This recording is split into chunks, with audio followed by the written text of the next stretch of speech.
C'est la théorie des dominos. Exit l'armée française du Mali, du Burkina Faso et désormais du Niger, dernier pivot du dispositif anti-djihadiste français au Sahel.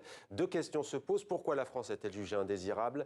La France est-elle devenue toxique pour ses alliés sur le continent africain? Avec nous pour en parler, Niagale Bagayoko, bonsoir. Bonsoir. Soyez la bienvenue sur TV5. Vous êtes politologue, experte des questions de sécurité en Afrique. Pascal Blanchard est à vos côtés. Bienvenue à vous également. Bonsoir. Vous êtes historien. Signalons l'ouvrage que vous avez co-dirigé, Histoire globale de la France coloniale. C'est aux éditions Philippe Ray et puis le rédacteur en chef service Afrique de TV5 Monde, Ousmane Diaye. Avant de vous donner la parole, on va commencer avec vous, Niagale Bagayoko. L'ambassadeur de France au Niger, c'est la fin du feuilleton. Sylvain Ité est rentré à Paris. Son avion s'est posé il y a quelques heures. Son expulsion, on le rappelle pour celles et ceux qui nous regardent, a été ordonnée fin août, donc un mois après le coup d'État des militaires au Niger. La France avait d'abord dit pas question. Le diplomate ne rentre pas à Paris parce que ça voudrait dire qu'on ne reconnaît plus le président Mohamed Bazoum qui a été renversé. Et dès que l'avion du diplomate s'est posé, Emmanuel Macron a réaffirmé, je cite, son soutien au retour à l'ordre constitutionnel au Niger. Pourquoi ce message ?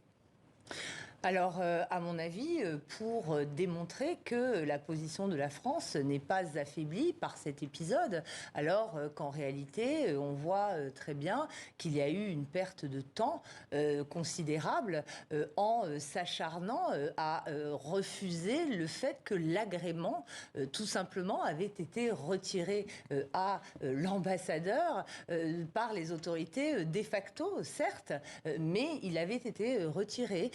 Cela a permis à une vox populi extrêmement bruyante de démontrer son hostilité à la France de manière de plus en plus visible. Et je pense que c'est un épisode qui coûte davantage à la France qu'elle ne lui fait gagner quelque chose. Très bien, puisque vous parliez de la réaction de l'opinion publique nigérienne, je vous propose d'écouter ces réactions. Il faut que les militaires français quittent immédiatement, puisque vraiment, on n'a pas besoin d'eux. On n'en a pas besoin d'eux. Il y avait des décennies, ils disent qu'ils nous aident, on n'a vu aucun changement, donc on ne veut pas de leur aide. On veut vraiment qu'ils quittent notre pays, qu'ils aillent chez eux, nous on va rester chez nous. Je parle même au nom de tout le peuple nigérien. On est très fiers du départ de l'armée française et son ambassadeur, parce qu'ils n'ont rien fourni ici au Niger. Ils n'ont rien fourni au Niger. Ils sont venus pour au moins éradiquer le terrorisme. Et le terrorisme n'est fait qu'améliorer. Pascal Blanchard, Emmanuel Macron s'est-il trompé dans sa politique au Sahel au point d'en arriver là? S'il était le seul à s'être trompé, ce serait facile à expliquer.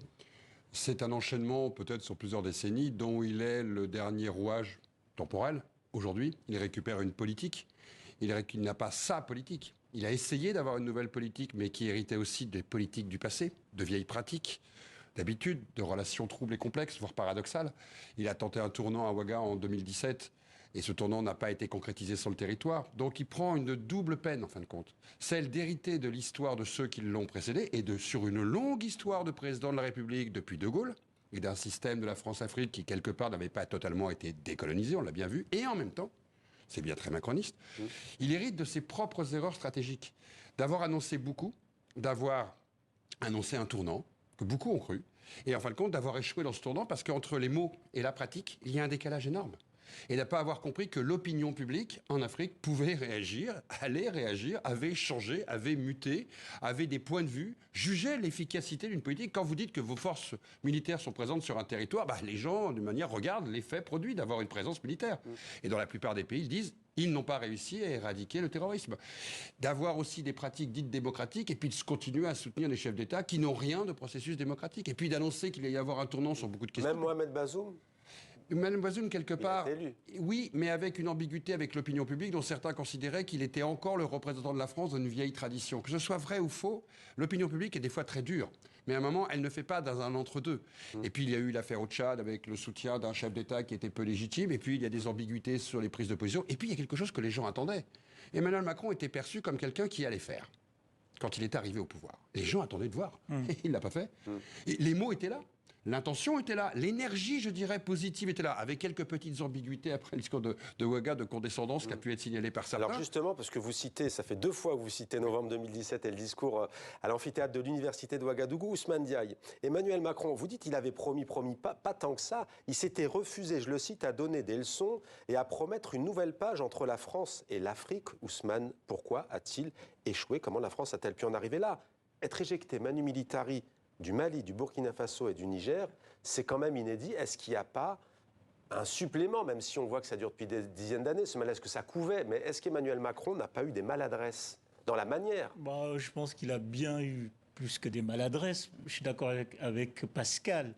Il y a le bilan de 60 ans d'erreurs, d'incohérences, etc. Après, dans le bilan historique global, il y a le bilan Macron.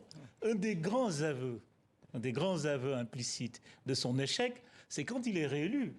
Il rompt avec le discours de Ouaga, en faisant notre discours depuis l'Élysée, en disant « je change de politique ». On ne peut pas changer de politique sans faire l'inventaire de l'échec. Il y a des échecs qui n'ont jamais été nommés ni dits. Qu'est-ce qu'il dit qu'il va changer à ce moment-là? Il dit grosso modo « j'ai une nouvelle politique africaine ». Et d'ailleurs même dans ça, parce que l'un des problèmes de la politique, c'est l'ambiguïté. Même dans la rupture, il est ambigu. Il est ambigu parce qu'à l'Élysée, il dit que j'ai une nouvelle politique africaine, etc. Et le discours de Libreville, il dit cette phrase qui est quand même incroyable. La France n'a plus de politique africaine. Il faut déjà savoir si la France a une ambition, une volonté de politique africaine ou elle ne l'a pas. Il faut aussi redéfinir les grands axes. Moi, je pense que l'un des échecs aussi, c'est sur les principes. Ce discours-là qui est de dire que le cœur, la légitimité, le sens de la présence militaire, c'est la lutte contre le terrorisme. Ce discours ne tient plus. Il ne tient plus parce qu'il n'y a pas de résultat. Il ne tient plus parce que la présence militaire française précède l'arrivée du terrorisme dans le Sahel.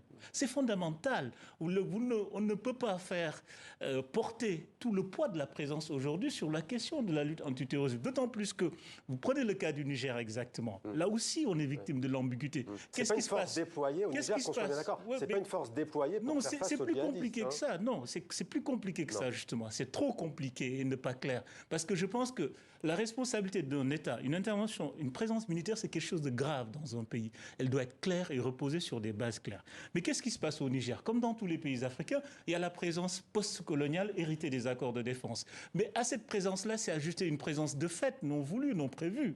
C'est quand les forces françaises de Barkhane ont été mis hors du Mali, ils se sont retrouvés au Niger sans vraiment savoir quelle était la mission, finalement, sans que ça soit débattu ni défini précisément. Donc on est toujours dans des zones d'ombre non définies et je crains que les troupes du Niger soient redéployées au Tchad et ainsi de suite. Alors vous me tendez la perche justement, puisque je parlais de théorie des dominos et qu'Ousmane Diaye parle du Tchad. Alors rappelons qu'aujourd'hui il y a encore 1500 hommes français à Djibouti, il y a la Côte d'Ivoire notamment, même si tout ne se vaut pas et comparaison n'est pas raison, mais au Tchad, effectivement, il y a déjà 1 million d'hommes présents. Emmanuel Macron avait assisté personnellement à l'intronisation de Mahamat Déby lorsqu'Idriss Déby était mort. C'est le prochain sur la liste ?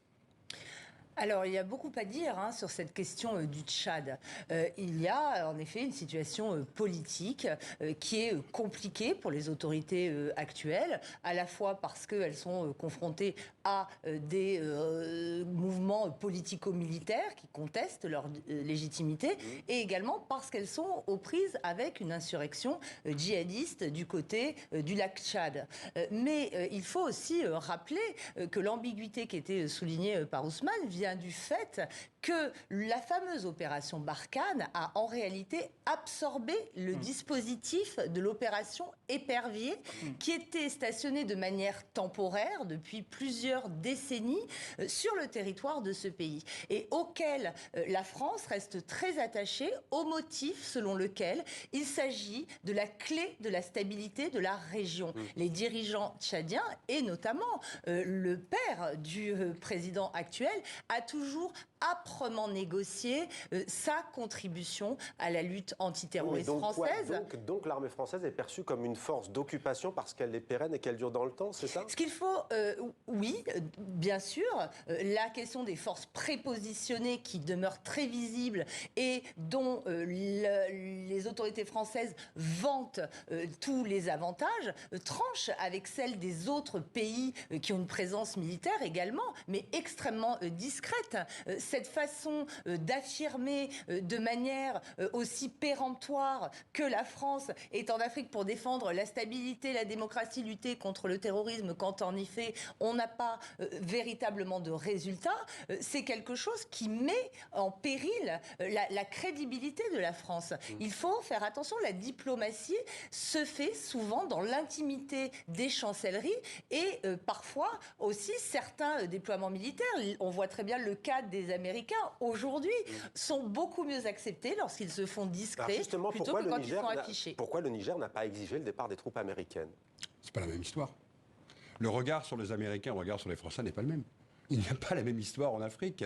Quand vous interrogez les Nigériens sur leur rapport à la France, c'est pas le même rapport aux États-Unis. Donc, par définition, la première perception est différente. Les Nigériens ont une culture générale. Ils savent très bien que les Américains ont souvent été assez interventionnistes. Ils ont envahi des pays, qu'ils ont provoqué des guerres. Ils sont conscientisés sur la question. Ils savent très bien qu'avec les Américains, il peut y avoir un risque, mais que les Américains ont pu soit être des libérateurs, soit des zones d'occupation. Ils sont donc lucides. Les Français, c'est ambigu. On vient de le dire. C'est ambigu. Ça fait 60 ans qu'il y a des accords militaires. Et pas pragmatique. C'est pas un problème de pragmatisme. C'est que s'il n'y avait que l'histoire militaire, ce serait facile à comprendre. Vous imaginez bien que dans cette histoire se superposent plein de choses.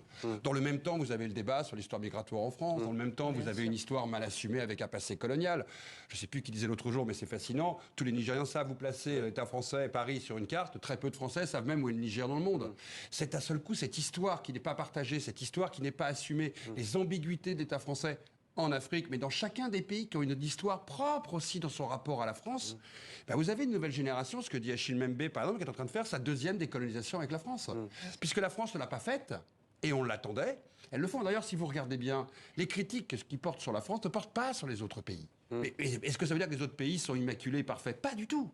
Mais sur beaucoup de questions qui déclenchent dans l'opinion publique une discussion le soir, quand vous parlez chaudement, on dit oui, mais les Allemands ont quand même fait ça. Oui, mais les Anglais ne sont pas intervenus en Afrique, sauf une intervention en 60 ans. Les Français ont perdu des dizaines de soldats depuis le début de l'intervention. Les Français qui nous regardent doivent se dire quel remerciement. Mais en même temps, les Français ont aussi l'histoire du Rwanda derrière eux. On voit bien que c'est pas aussi simple à comprendre. Tout ça vous fabrique un récit. Ousmane Diaye. Non, et puis, pour parler de la présence américaine comparée à la présence nigérienne, en fait, ce n'est pas les mêmes formes de présence. C'est-à-dire, il y a une continuité, qu'on le veuille ou non, dans la présence militaire française en Afrique. C'est-à-dire, il y a une continuité entre la présence militaire coloniale et la présence militaire post-indépendance. Il n'y a pas eu de rupture, en fait, dans la présence.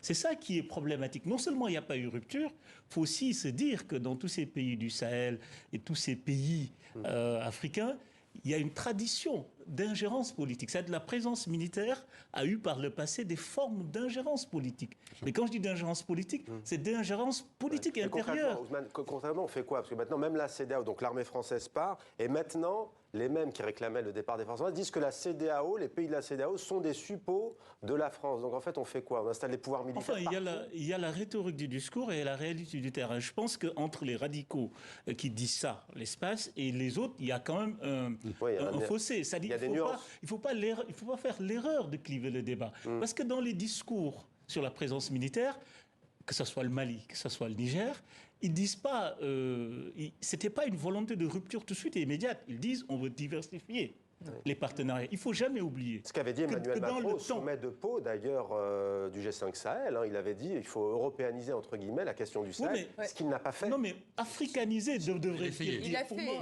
Il devrait dire africaniser. Pour moi, déjà, c'est une erreur qu'on passe du mouvement. Quand on a voulu se desserrer de la présence française, on passe par une européanisation. Ça veut dire quoi? Ça veut dire qu'à un moment donné, où est la place des acteurs africains dans la stratégie de la lutte antiterroriste? Il faut dire, les premières victimes, c'est des Africains, quoi qu'on puisse dire. Donc je pense qu'un des échecs aussi, c'est cette façon de penser la lutte antiterroriste par la France, qui est de dire que la lutte antiterroriste est du domaine, d'assumer ça.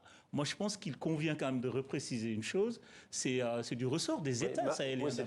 Mais d'accord, mais encore faudrait-il, pardonnez-moi, mais qu'il y ait des États dignes de ce nom, capables d'assurer. On le voit au Burkina Faso et ailleurs, il n'y a pas d'État, il n'y a pas une colonne vertébrale pour faire face à des groupes djihadistes de plus en plus puissants. Si je puis me permettre, il est important de dire que la stratégie française est affirmée très clairement dans tous les documents. Elle reposait sur 3 piliers. Le soutien direct aux armées nationales sahéliennes dans leur combat contre le terrorisme. D'autre part, la sahélisation, d'où la mise en place du G5 Sahel, contre la CEDEAO en réalité.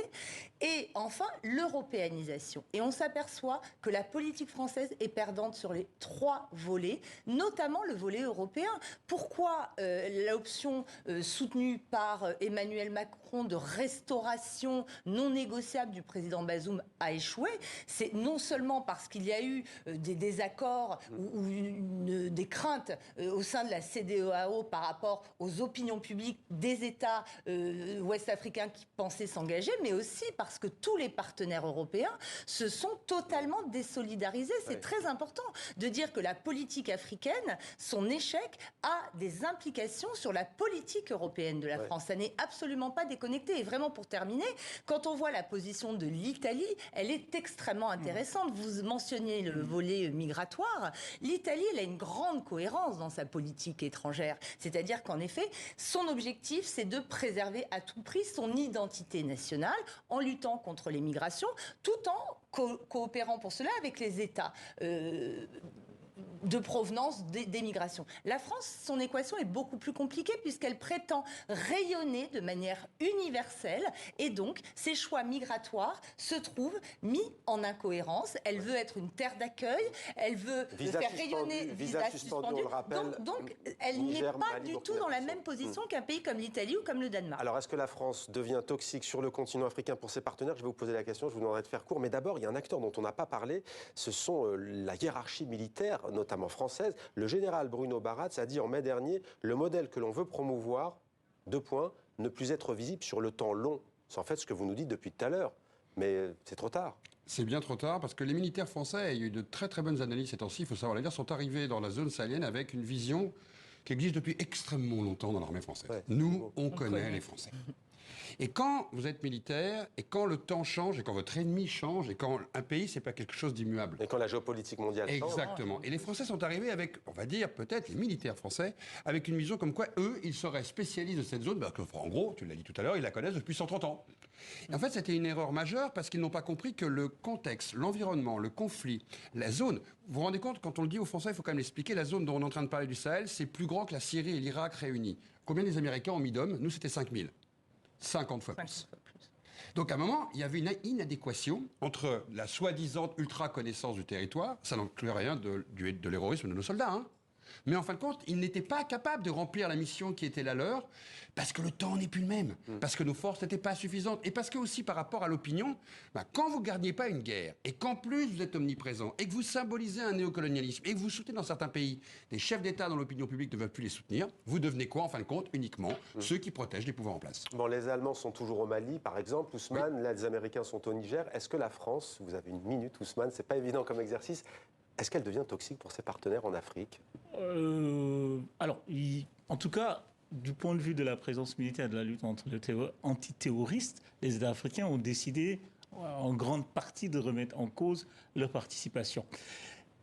Il y a une chose importante aussi qu'il faut dire qui, à mon avis, permet un des nœuds de l'échec, c'est-à-dire les opinions publiques internes, les États n'ont pas la même compréhension, la même approche du djihadisme.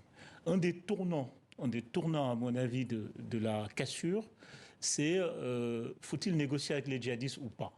C'est-à-dire, il y a la France qui a imposé à des pays quand même une ligne rouge et que ces pays ont franchi la ligne rouge. Et donc, je pense qu'on ne peut pas intervenir dans ces espaces-là sans pour autant être en cohérence avec les politiques des pays dont on dit nous sommes les alliés. Merci beaucoup Ousmane Diaye, Pascal Blanchard, et merci à vous Niagalé Bagayoko d'avoir répondu à nos questions, de nous avoir donné des clés de compréhension et de réflexion sur ces questions qui ne sont pas toujours évidentes pour nous autres. Merci à vous.